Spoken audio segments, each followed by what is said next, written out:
Hey, what's up everybody? Justin Sardi here, co-founder and CEO of TubeSift.com. And in today's video, we're going to be talking all about CTR, which is a key metric for YouTube ads. Now, if you haven't checked out our video on KPIs or key performance indicators for YouTube ads, definitely check that out. We'll link to that below this video or on this blog post. But today we're going to be diving a little bit deeper into one of the most important metrics besides money in, money out, but one of the most important metrics to pay attention to when it comes to YouTube ads, and that is CTR or click-through rate.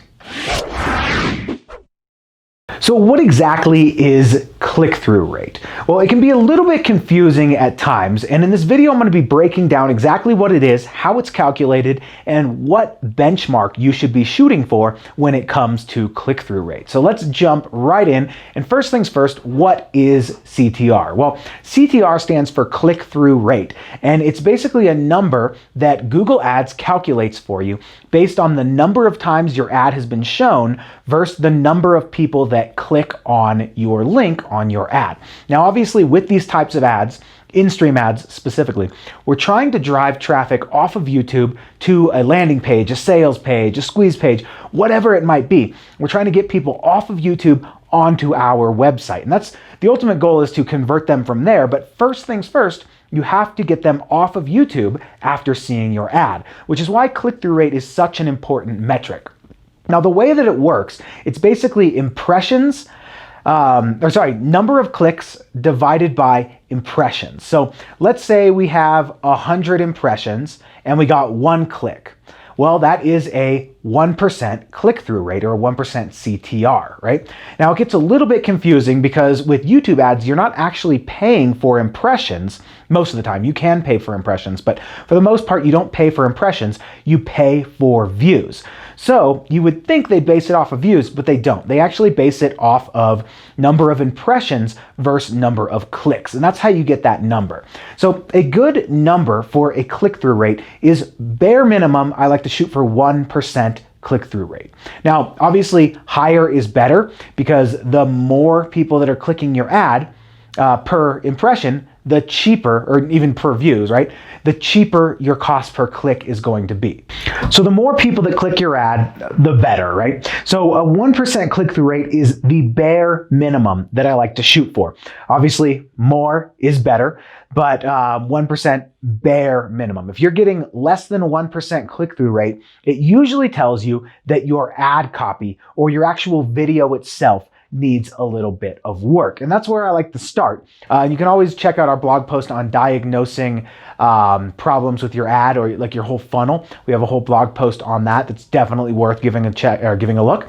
But the first thing I always look at is the click-through rate. If I'm not getting at least 1%, and I'm using TubeSift to target my audience, and if you are using TubeSift to target your audience using placement targeting, you know for sure that you're putting your ad in front of the right people at the right time. So based on that, knowing that's out of the way and that's not an issue, you need to look at your click-through rate.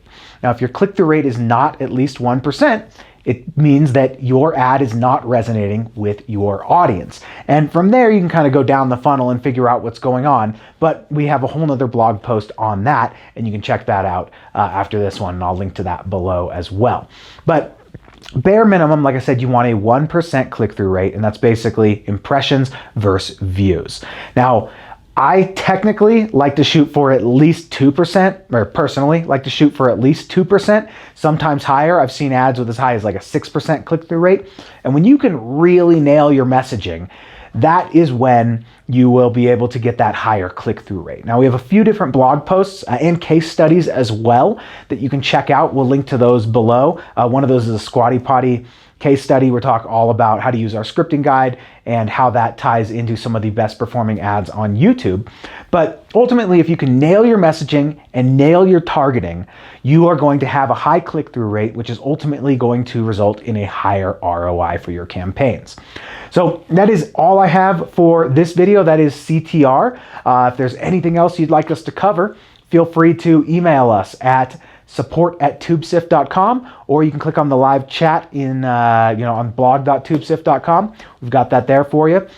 And as always, you can use TubeSift to dial in your target audience and really get precision targeting for your YouTube ads and take that whole guesswork part of things out of the equation. So all you really have to worry about is your ad and your landing page and your offer. So that's it for me on this one. Thanks for watching. If you did like it, please give us that thumbs up, subscribe to our channel on YouTube, and I will see you all on the next blog post. Bye for now.